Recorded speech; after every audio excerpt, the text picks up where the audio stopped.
You remember, it wasn't that long ago, 4 or 5 years ago,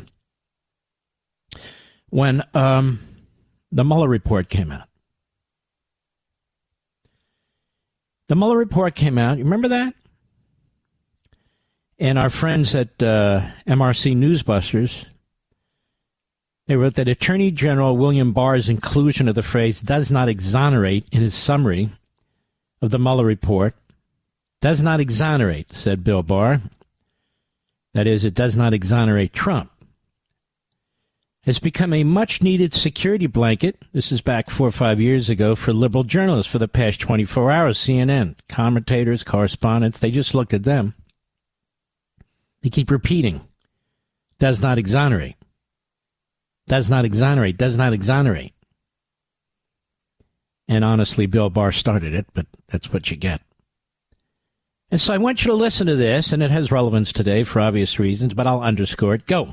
Vindication on collusion, yes. Exoneration on obstruction, not so much. Total exoneration, that's not what it says in here. It is no exoneration. There's also a direct quote that says, while this report does not conclude that The president committed a crime, it also does not exonerate the president. It said did not exonerate him. It did not exonerate him. Mueller specifically says, well, this report does not conclude that the president committed a crime. It also does not exonerate him. He lied today when he said, I've been fully exonerated. He could not be exonerated. He does not exonerate. But he's not exonerated. He was not exonerated. President Trump was not exonerated. Did not exonerate the president. Mueller didn't exonerate Trump. He is not fully exonerated. Not exonerating. specifically not exonerate him. and it wasn't going to completely exonerate the president, which it didn't. So, not to pat myself on the back, but I think that this does not exonerate, does not exonerate, does not exonerate, does not exonerate, did not exonerate, doesn't exonerate, doesn't exonerate, does not exonerate, does not exonerate, doesn't exonerate, does not exonerate President Trump either.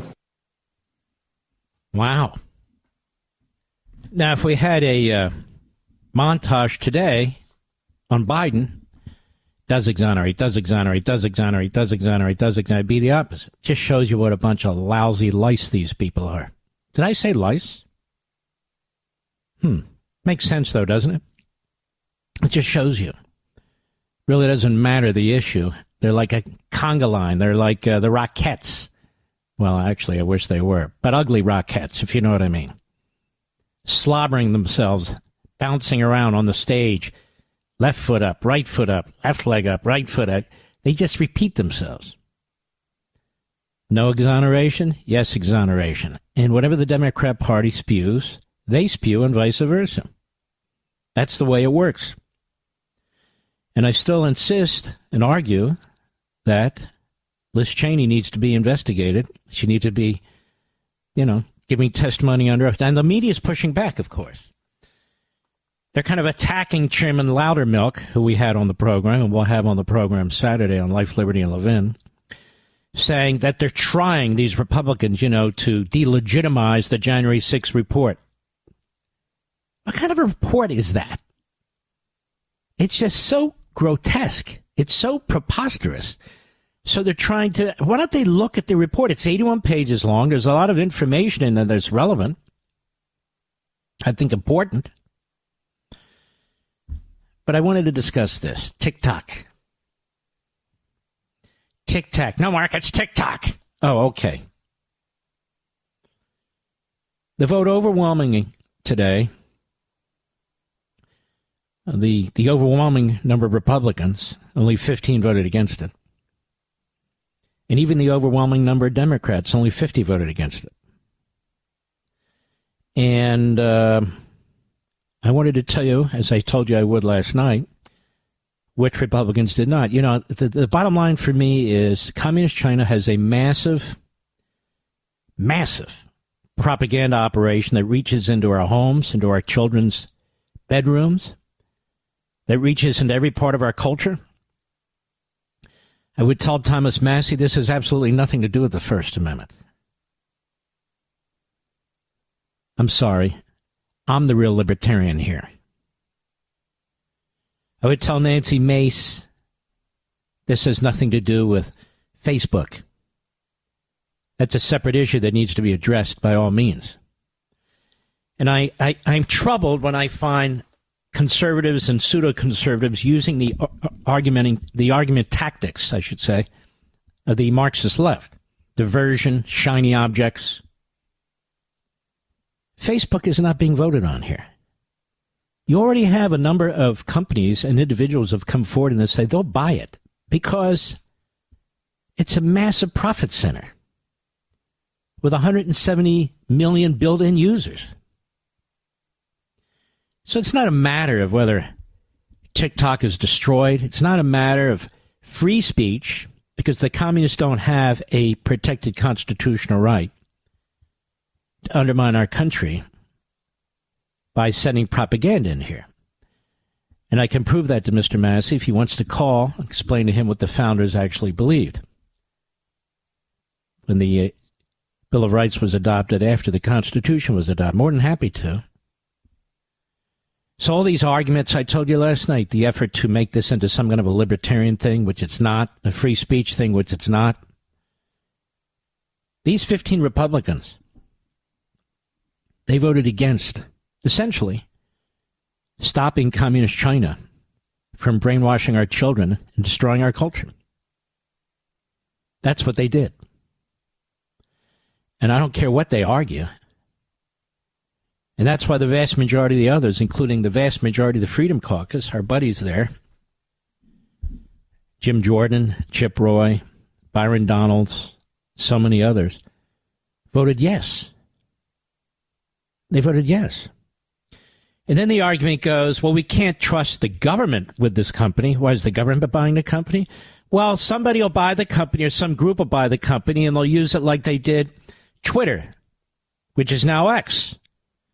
Or they'll use it like Facebook is being used. This is bizarre. Those are separate issues that must be and can be addressed. But we actually have the communist regime that's doing that and much more and much worse. So there's not a hypothetical, there's not an alternative argument. This is taking place today as I speak. I mean, why is Communist China funding Confucius Institutes in our colleges and universities? Why is Qatar spending billions and billions of dollars in our colleges and universities? Why is the Hamas network spending a fortune on students for justice in Palestine and other terrorist-supporting organizations? Why are they doing it? They want to overthrow our country. They want to destroy it. And we've seen it in our streets. We see it in our streets. The attack on American history. The attack on the founders and the framers, the attack on the Declaration, the attack on the Constitution. We see it all. And Communist China is behind a lot of it. And they're going to make a free speech argument? I don't know. Did Tokyo Rose have a free speech right? I'm just sitting here thinking, oh, no. You can't stop her broadcast. No. To violate free speech rights. That is about as stupid an argument as I've ever heard, that this is protected by the First Amendment. I've never heard anything so stupid. I don't know. Is espionage and the stealing of information, Mr. Producer, from our contractors and our developers, is that protected by the Commerce Clause? I'm just curious. Is that protected by the Commerce Clause? Of course not. It's not the kind of commerce that we're talking about, any more than communist Chinese propaganda aimed at undermining our country, brainwashing our children, is a First Amendment right. A foreign country does not have that First Amendment right. We have a right to confront it, defeat it, and destroy what they're doing. So the people who are making these arguments are not making genuine arguments. The vast majority, anyway, are making these arguments because they want the campaign dollars from the people who've invested in TikTok, including one billionaire in particular. They make these self-righteous arguments, and there's nothing righteous about them. But it's twisted logic, like with the impeachment of Mayorkas. Twisted logic about the Constitution. Twisted logic. We don't want the government to get into the habit of doing this. Congress is voting on this. This company is not going to disappear. It'll be owned by Americans. Well, you're stealing the communist Chinese property. So what? They're the enemy. I can just see World War II. Well, hold on now. You're stealing Hitler's property. Ooh, you're stealing this. What kind of stupidity? And these are conservatives, or so-called conservatives, who are making these bizarre, and that's right, bizarre arguments as far as I'm concerned. Oh, Mr. Producer, I can't get behind the paywall to name the 15. But actually, you sent me an email earlier, didn't you? Folks, I'm having a hell of a time on my computer, so I have to go back to iPhone. Always happens. I have some of the cheapest crap when it comes to, and old. Don't we, Mr. Producer? Cheap and old. That's where that's cheap and old. Just kind of like Joe Biden.